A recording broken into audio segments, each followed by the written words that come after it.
这3个维度会影响一个机位的一个变化。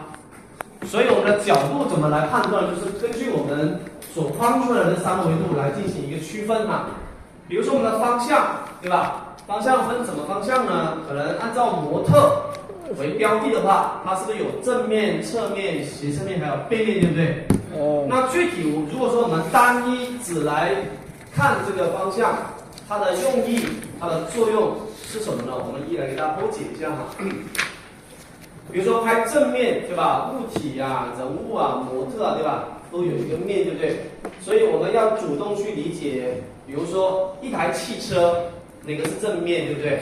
对吧？那肯定不是开门那个地方，对不对啊？肯定就是大头灯，对吧？有前挡玻璃那个叫正面。所以呢，一个物品你怎么区分的正面呢？这个就要靠你的判断了。比如说我点了杯咖啡，对不对？对吧？如果我们去拍咖啡，那到底这个杯是哪一个地方是正面呢？你就要理解了，是不是？所以如果说我们把它的咖啡拉花理解为正面，这个时候怎么拍它呢？是不是机位只能干嘛？朝上啊，对，往下拍，这就是它的正面，是不是？所以大家好好理解为什么要拍正面啊？正面是因为我们一定要有它的一些含义，可能是因为它具备一些美感，有一些细节，对不对？想突出出来的，我们就用正面来拍。如果点了这些是一杯白开水，你还会这样拍吗？不会。如果说我们的杯子很好看的纹理，对吧？你就不用这个俯拍拍正面了，可能会用侧面来拍，对吧？杯的侧面就出现，是不是？所以正面的理解你已经理解透了哈。这个我们的一些美容院的一些，比如说这些产品，对吧？都有一些标签，对吧？每个面是符合我们去拍出它的广告信息的，对吧？一些核心信息的，你就拍下来正面就可以了。如果你拍这一些产品，对吧？拍的是一些背面，对吧？没有一些任何信息价值，那就不好，对吧？所以你这时候理解有一些信息传递的，对吧？有一些符合要拍正面的一些这种专重的，对吧？都可以用正面来拍啊，包括拍人物啊，拍人物啊，对吧？拍人物啊，对吧？拍人物都是正面，所以正面拍有点难度，难在哪呢？难在于我们不能经常拍证件照这样拍，对不对？这张照拍照怎么拍的？坐着不动，是不是？所以正面拍大家一定要稍微突破平庸，要不就是加一点光线，要不就是来一点 pose， 这边要来点遮挡，对不对？来点手势，这样才好。所以我们去旅游的时候，尽量不要这样去拍旅游照，是吧？是不是一张很顶的正面照？是不是？所以我们可以来一张，对吧？坐的、跳的，对吧？来张比手势的正面，是不是？所以正面照一定要突破平庸啊，不要像正面照那样拍，一定可以拍出好的正面，是不是？所以正面照你就记得陈老师说的，突破平庸，尽量去减少一些呆板式的这种正面拍就可以了啊。那另外一个面叫侧面，对不对？侧面，我们按照人物的话，它的形体有一条什么曲线，人物的五官也有一条轮廓线，是不是？这就是它的侧面啊。所以一旦我们拍人、拍物品具备这些轮廓线的、线条感的，我们就马上用侧面来拍。所以一个男性、女性，对吧？他的五官非常的什么很有特色哦，就马上用侧面来拍，对吧？可能正面没那么好看，侧面就很拿捏，对不对？对吧？所以侧面拍呢也有一个小小的要求哈，小要求就是当然也不是说绝对哈，就是人脸朝向的面积呢都稍微多留点空白，就人朝向的这个方向有点空白出来，能够让产生一种什么通透感，而不至于太压抑画面哈。不信我们试一下，把人移到这来，是不是很压抑画面？对吧？我们自己感受一下，如果把人搬到我们右边的画布，可能就显得有点压抑是不是？可能情绪发生变化。当然也不是说绝对一定要留白偶尔也有一些拍的很艺术的，就是故意把脸朝着画布去拍都有，对不对？所以侧面呢是这样的一个原意可以勾勒出一些线条感，对吧？轮廓线，侧面的造型都可以对吧？这条线是很明显对不对？这个小辫子如果不是侧面拍出来吗？拍不出来，是不是？对吧？所以侧面拍，小辫子就出来了对吧？所以你会发现，这个兄弟是什么性格的，对对吧？文艺的，是不是？对，他跟我一样也是学艺术的啊。好，第三个了啊，我们讲这么久哈，原来在讲方向，第三个这是最核心的一个朝向了啊。斜侧面啊是最好看的一个拍摄的一个机位了，拍物品、拍人物、拍任何东西都非常好看，因为它具备了什么？它具备了侧面跟正面的一个中间啊，所以只要我们稍微选择45度角去拍一个东西的时候，它就形成一个斜侧面的角度啊，所以拍这个小板凳你会觉得很生动，对不对？拍这个篮子。这个篮子你怎么理解它是斜侧面呢？它就是正面嘛，是不是？所以你这理解这就是斜侧面嘛，是不是？啊，拍人物呢一样可以拍斜侧面嘛，对吧？拍斜侧面，对吧？拍斜侧面啊，这两个人有没有关系啊？她是我女儿，有关系。经常问的。没关系。那斜侧面呢，就是这条线很明显，叫明暗交界线啊，所以明暗交界线就会出现，是不是？啊，所以这个自然光啊是不用打灯的，对吧？啊，不用打灯的啊，所以斜侧面呢，它自带这种轮廓线出来的啊，所以你看到很多女性拍照都喜欢干嘛？侧面，就是很喜欢这样拍照，是不是？对吧？自带了摄影支持，是不是？它会举高一点点45度。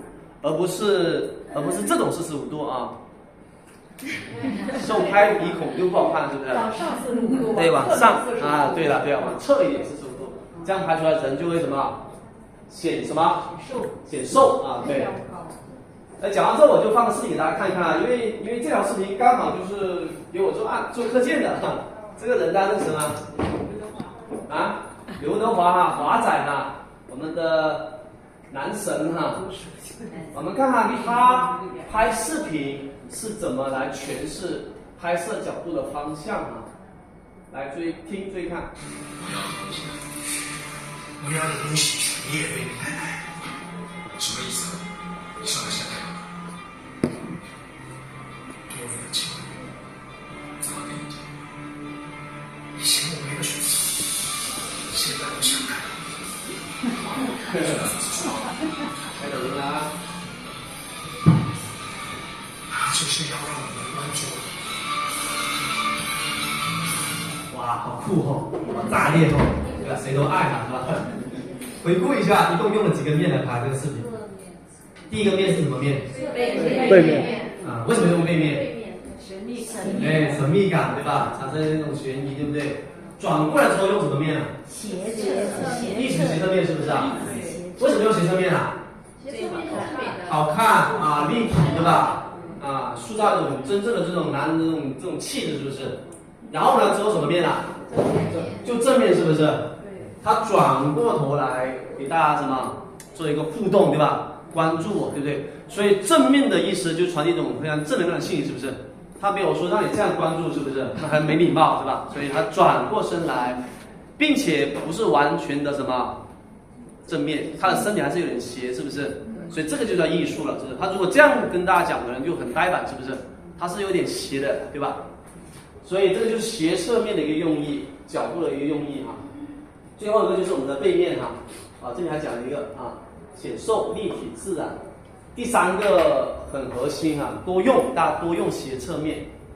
那最后一个就是背面啦，背面它就很有氛围感的啊，很有这种悬疑的，很浪漫的，对吧？你看。背面都是背面啊，这两口子跟我们去拍照啊，写生的时候给他们抓拍了一张啊，两个人在日落下，对吧？畅谈人生啊，畅谈爱情。你说这张照片，如果哪一天他们吵架拿出来看之后，可能就不吵架了，是不是？因为对吧，很有氛围啊，很感动。所以拍背面哈，其实我觉得就是有这种营造这种孤独感，对吧？向往还有神秘啊，还有这种。制造一种悬念的啊，所以很多时候你拍短视频的时候，也可以试一下，一开始可以朝背面给观众，对吧？慢慢再转身过来讲你的故事，讲你的内容，这样就可以了哈。刚刚讲的是我们的方向，有4个，大家只能死记硬背，慢慢多实操了啊。我们一会儿会有静物，对不对？你会发现它并没有写的正面，对吧？你自己观察哪个面是更好看的，对不对？那第二个呢，就是高度了。高度呢，我这里罗列了4个，分高角度、平角度、低角度，还有近角度。相当于我们这个手机按照垂直的方向上中下啊。那一般高角度有2种理解，一种是航拍的高角度啊，这种说航拍的角度几乎可以垂直地面的，所以一般拍一些大好河山是最适合用这种非常高的这种视角啊，拍一些梯田，对吧？河流是最能产生这种曲线美感的。当然，我们也可以稍微按照我们人的高度，对吧？或者说我们一些建筑高度来拍，对吧？高角度啊。那这张就是我的一个朋友，他在上面拍我的一个角度，对不对？所以既能拍到我，又能俯瞰到什么远处的什么这些港口，对吧？这些港口啊，这延年港啊。所以如果说你不用这个角度拍，可能就很难去植入一种什么一种情节，是吧？你可能不知道他在哪里爬山，是吧？我这么一拍出来，你知道哦，在延年港，是吧？像这些不是 P 上去的啊，这是我们延年港那一带的山啊，对吧？好，你看高角度很适合拍一些产品啊、美食啊。刚刚有人说他们家有一些美食的，就很适合高角度拍了，能够俯瞰全貌的。所以你们要拍美食就不要平拍，要多站起来啊，去拍美食啊，对吧？然后很多一些模特也是一样的，举高点去拍自己啊，都很好看啊。平拍角度是最难的啊，因为拍不好就很平庸，就很乱。所以大家记得，如果说正面去平拍，这个时候呢就太难了，你就记得尽量虚化一下背景，选择干净的背景啊，或者选择一些稍微比较主体比较明确的来拍，就不会那么乱。否则你拍下来就是一堆什么杂草，是不是啊？所以平拍角度啊，就手机我怎么拿，对吧？这个平拍角度就要考虑一些其他元素来加持它的平拍角度了。对吧？平拍角度。好，第3个叫低角度啊，低角度大家记一下，可以启动一下广角来拍。就高角度也可以用广角，低角度也适合，这2个可能会更适合一点，拍出来可能会更有张力啊，大家知道啊，更有张力，是不是？真的能够捕捉你所有的一些信息啊，比如说你要拍这栋全球最高的楼，对吧？迪拜大厦。你只有低角度才可以拍全，对吧？否则你拍不全它的，要不就拍到这，对吧？拍到这，对不对？啊，拍建筑也可以用低角度来拍啊。所以低角度它的创意性蛮高的，对吧？蛮高的。我们开场的时候给大家放了一朵花，对不对？就是用这个角度来拍的，叫近角度，靠的比较近一点的啊，微距。我们手机有没有微距啊？大家来看看。有啊，对。启动微距之后呢，有个小技巧，就是你的手机要不断的去测试微距的距离。所以偶尔很多人拿手机之后感觉微距是不是坏了，对不对？不是坏了，是启动之后要用手机去调节它的微距离啊。所以我们在一开始给大家调试的时候，有一个功能叫什么微距调节，对吧？它会自动识别。所以我们手机啊，如果说你调微距，你看这画面就好看，是不是？啊，对吧？第3个维度叫做距离啊，跟我们刚刚说的微距有点像啊。距离它有一个专业词叫做景别啊，景别啊，别就是那个别人的别啊，景别。这个很好拿捏的，我们只要记得这5个就可以了，叫远、全、中、近、特。也就是说，我到底要拍这个人物多远，对吧？我就要用专业词语说，我要拍他全景。我要拍它全身，对吧？我要拍它中景，我要拍它特写，这样子导演就知道了，不，这样子摄影师知道我要拍这个人物多大，对不对？所以我们按照这样来区分一下，远景怎么拍呢？就是景为主，人为次的，啊，景为主，人为次的，人物很小很小，一般就是交代他在哪里就可以了，啊，这个时候我的风景最主要了。如果说拍一张照片既没人只有风景，这个叫什么呢？叫空镜头。如果拍的东西只有一个风景，这个叫空镜头啊。只要有人的就叫远景了啊，只要有人就叫远景了。第2个叫做全景啊，这就是全景啊，这也是我们的模特啊，对吧？全景大家切记拍出来不要什么顶天立地哈，就又留点什么空间啊，空间，这样就稳了，对吧？这样就稳了啊。所以一般拍全景的话，啊，把人物一定要拍全它啊。第三个叫中景啊，中景怎么理解？就是在膝盖以上的部分叫中景。这个景别一般就是交代人物在干什么就可以了。他在喝茶，对吧？是。啊，在喝茶，然后还在做什么东西，对吧？啊，中景比较适合两个人之间的这种谈话的画面，啊。那再递进一下就是近景了，近景很容易去传达一种人物的这种情感了，比如说酸甜苦辣的这种情感，对吧？所以近景就是靠近大概人物的大概在胸部以上位置就可以叫近景了啊。最后一个叫特写啊，特写比较难在于什么？设备，难在于设备，好的设备就可以不用站那么近拍特写。比如说你们要拍我特写是不是啊？如果你放不了那么长焦，你是拍不出那个效果是不是啊？那你走过来我就害怕，是不是？你要比那么近的拍，对吧？害怕。所以一般什么叫街头摄影师啊？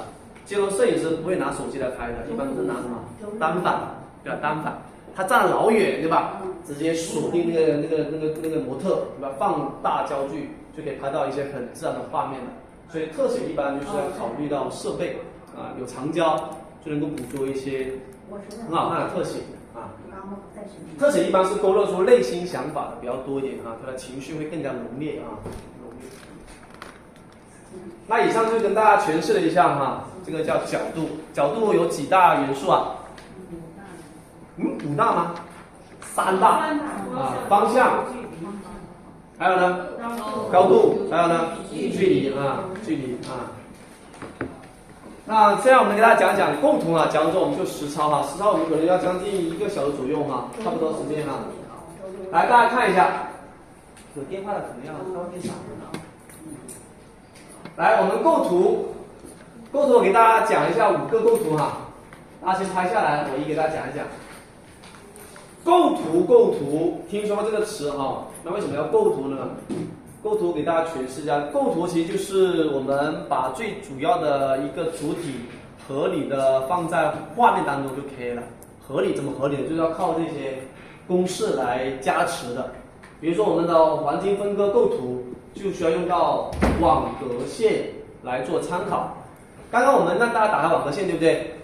网格线它们交织在一起的那个点就叫黄金分割点，也就是我们以后把主体就放在点上就可以了，什么也不用管。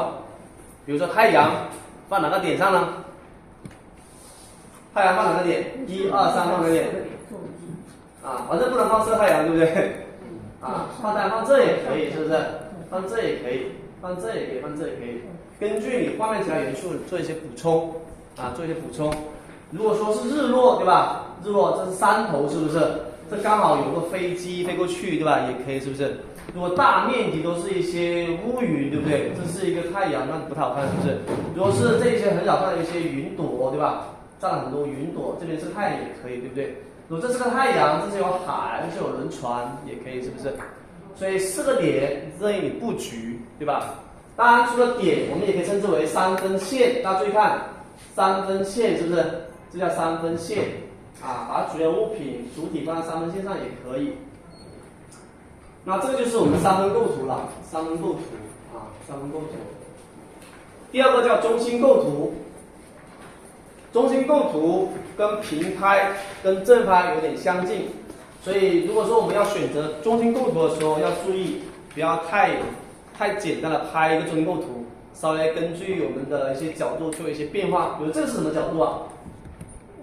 这是低角度去中心构图，对不对？对吧？这是什么一个光影啊？这叫逆光中心构图，是不是？对吧？啊，所以都不一样哈。第三个对称构图啊，只要一些比较典型的这种对称的一些建筑啊、一些物品啊，对吧？你都可以拍出来啊。双胞胎啊，两个一站，对吧？你就拍对称构图，对不对？啊，还有一些倒影，对不对？第4个叫前景遮挡。前景遮挡啊，什么意思呢？就是在镜头前面稍微拿点遮挡物，稍微挡一挡啊，隐隐约约有点什么虚化的效果又要前移遮挡了，它也跟我们的框架构图很相似的。第5个就是引导线构图了啊，比如说这个就是引导线嘛，是不是？这个很难看啊，对吧？现在很难看出它线条在哪吗？比如说我们的轨道，对吧？比如说我们栏杆，像那些走廊那些扶手那些哦。对，就是了，但是对。就感觉自己很难找到角。所以要找到侧面，找到侧面来，对，正面就看不到，是不是？像这个发射性的引导线，对吧？曲线的，还有斜线都可以啊。好，那我们总结一下，我们回顾一下，我们就实操一下我们的静物拍摄哈，大家也可以拍人物哈，因为我们分2组哈，我看怎么分哈。咱们班这里好，刚好后面2组拍那个静物，后面2组，这2组我们拍这静物哈，我们就静物呢我们不能动啊，因为一动那它就乱了，对吧？我们就根据我们的走位啊，然后拍摄的时候大家记得哈，可以切换一下焦距，不一定所有人都手机往前怼，对不对？你可以稍微站远看看啊，不要全部都围着。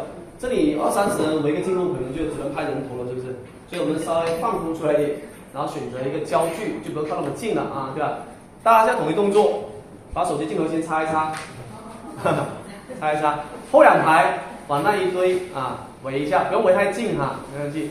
当然，除了静物，你也可以拍这些墙墙角角，也能拍出来的奖杯，对吧？灯光。或者是同学们在拍照的这种场景啊，老师在讲课的这种画面，对吧？这些墙壁的这些文字都可以拍。重点是训练你的什么清晰度、拍摄角度还有构图能力。OK， 好，开干。第1排、第2排往这边，3、4排往那边，我跟着他一起拍啊。